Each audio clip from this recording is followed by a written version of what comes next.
The Independent Commission for Infrastructure will be submitting an interim report and recommendation to the Office of the Ombudsman concerning contract ID number 24CC0011, a 74 million flood control project in Bukawi, Bulacan, implemented by the Department of Public Works and Highways, Bulacan 1st District Engineering Office, through contractor Darcy and Anna Builders and Trading Incorporated. The project involves the construction of riverbank protection structure at Barangay Carillo, Hagonoy, Bulacan. Based on the report endorsed by the Commission on Audit, COA, it was established that no structure was constructed at the location specified in the approved bid plans. The results of the COA technical inspection, together with the available records, clearly established that the project was never implemented despite the unwarranted release and full payment of the contract costs by the DPWH to Darcy and Anna Builders and Trading Incorporated. It appears that several DPWH public officials were grossly negligent, if not remiss, in the performance of the respective duties to ensure that the project was properly implemented and that government funds were lawfully and prudently disbursed. At this stage, the findings remain preliminary. The ICI will be recommending that the Ombudsman evaluate whether potential violations may exist on the part of Engineer Henry Alcantara, Engineer Bryce Erickson Hernandez, Engineer Ernesto Galang, Engineer Jolo Maribi Tayao, Engineer John Michael Ramos, Engineer Lemuel Efrain Roque, and Mr. Darcy Kimmel D. Respicio.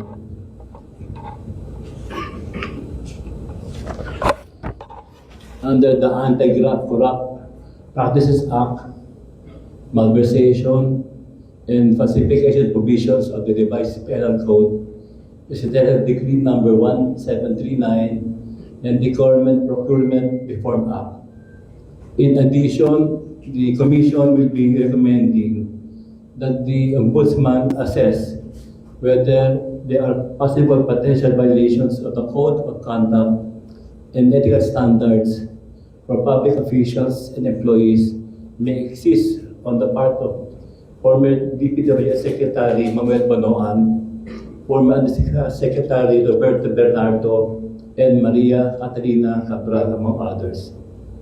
The Commission emphasizes that it does not make categorical findings of guilt and that the responsibility for determining liability rests with the proper authorities. This interim report is intended to assist in ensuring accountability in infrastructure projects and in protecting the integrity of public funds. This briefer affirms the ICI's mandate to promote transparency and its duty to responsibly provide the public with reliable and accurate information. Thank you. We allow several questions. Hi, Mr. Morning, Isa Cotoner, Provo, Radio Philippines.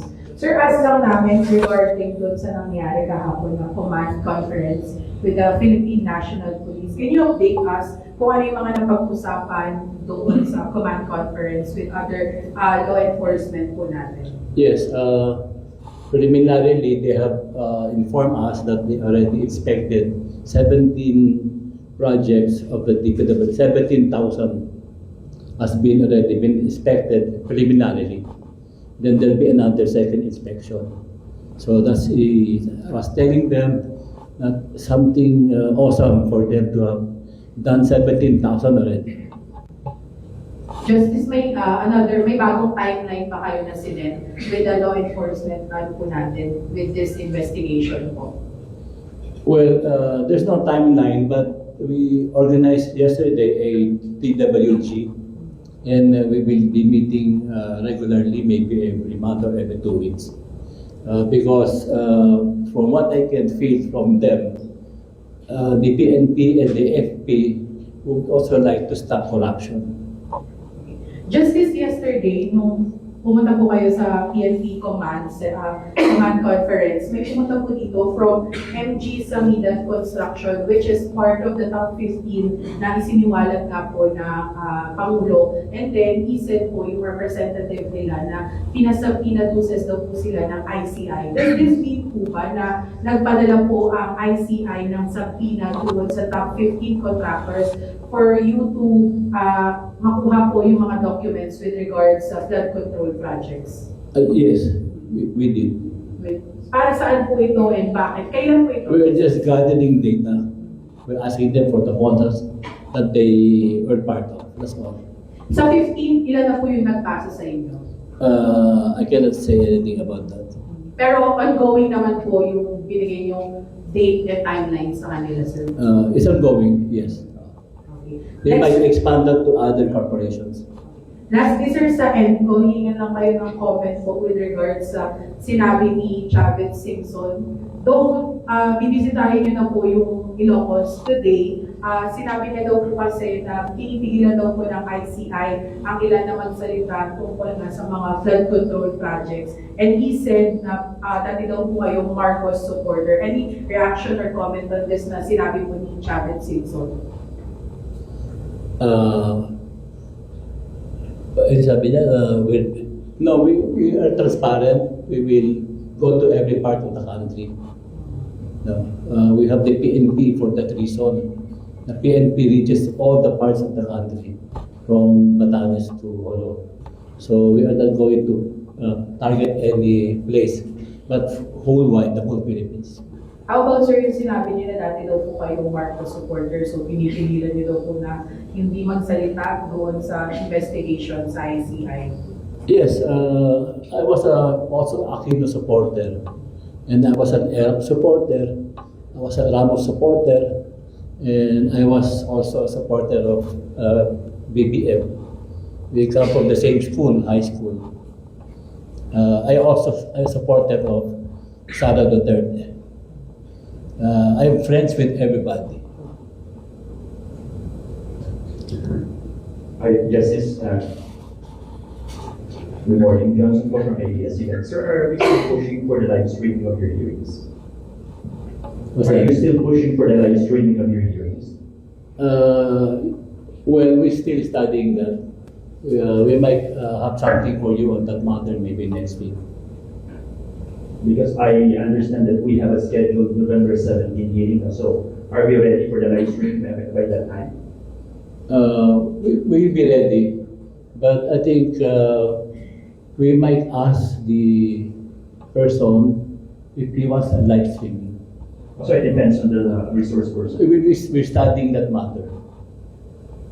Because Okay. these are potential weaknesses, and if they feel harm to their, harm or threat to their safety, they might ask for that. But there's no yes or no right now on that. We're still evaluating everything. What's causing the delay for the live streaming? What's causing the delay? Evaluation. The evaluation. Yes. Sir, last na lang po. Did you monitor the speech or the presentation of the President this morning? No, I did not. I So was far, preparing for our press conference. so far, Justice, on the part of the ICI, what do we have after magwa 100 days po tayo? Aside from the referrals that you have submitted and going to submit to the Ombudsman.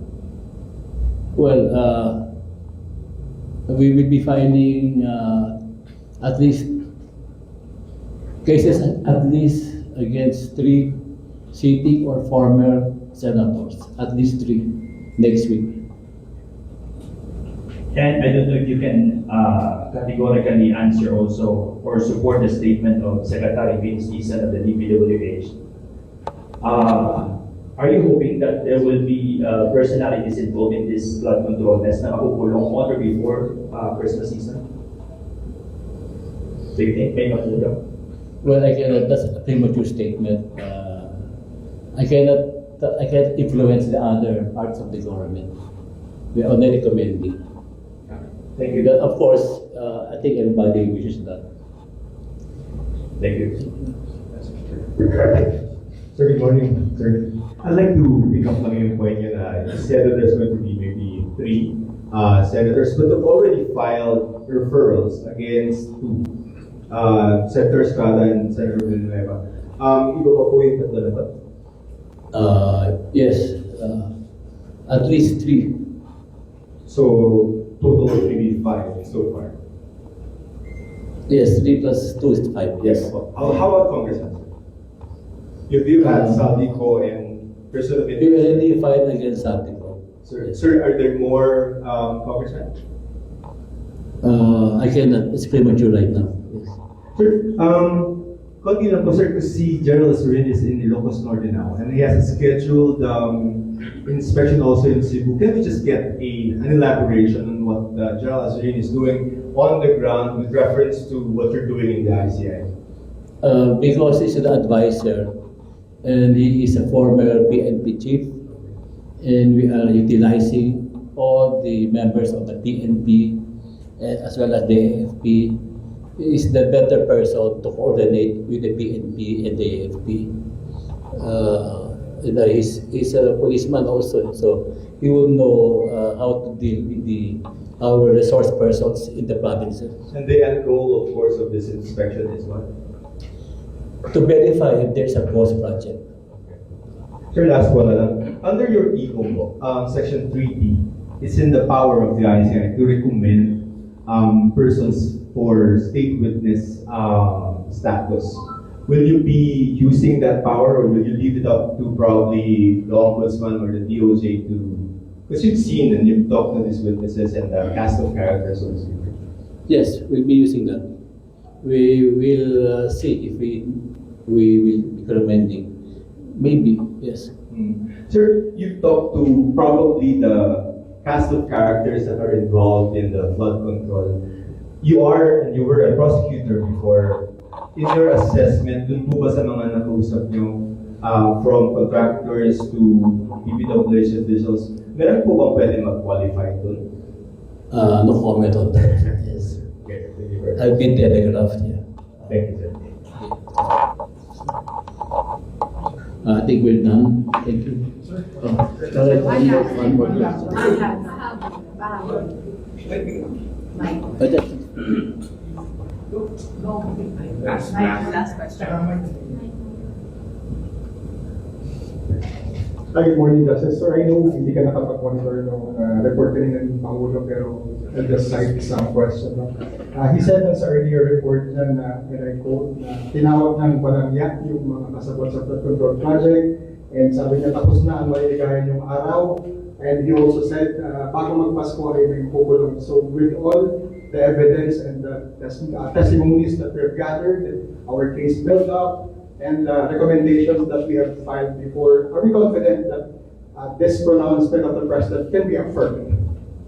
Well, we are with the Filipino people on this crusade against corruption. Sir, follow up na. Sinabi rin niya na he assured na walang makakalusot sa mga legal technicalities, meaning lahat ng cases na ipapile ay matibay. So, can you attest to this, sir? Well, we are just data gatherers and evidence builder. The one who will file the case is the ombudsman. But we will try our best to help the ombudsman build up the cases.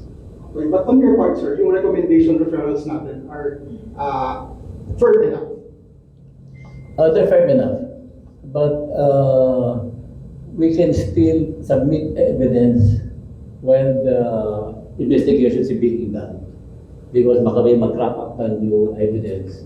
So we will submit that to the ombudsman as the case may be. Thank you.